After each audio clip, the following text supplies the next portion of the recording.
মেয়েটি নর্মাল পোশাক পরে ফোনে দাঁড়িয়ে আছে এই তিনটি ছেলেকে পরীক্ষা করবে বলে, তাই তাদেরকে ফুল নেওয়ার জন্য অনুরোধ করলো। কিন্তু এই ছেলেটি খুব রাগী, তাকে ফুল ফেলে দিয়ে তাকে মারলো।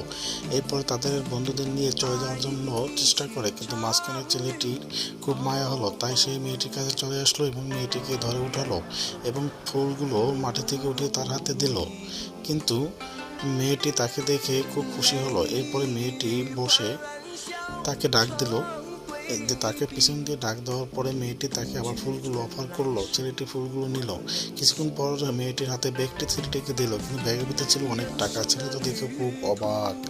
এরপরে ছেলেটি মেয়েটিকে উঠিয়ে নিয়ে হাত ধরে সামনের দিকে হাঁটা শুরু করলো। মেয়েটি তার গরিবী পোশাক ফেলে দিল এবং বড়লোকি পোশাক গায়ে দিল এবং তাকে একটি গাড়ি রিমোট চেপে গাড়িটির লোগোটি বের করে দেখানো ছিল। হঠাৎ করে পিছনের ছেলেগুলো সেটির দিকে অবাক, তাই তারা দৌড়ে আসতেছে মেয়েটির কাছে। কিন্তু কাজ হবে কি? সেই মেয়েটি ছেলেটিকে দিল কষিয়ে একটি চড়। যেমন কর্ম তেমন ফল, একেই বলে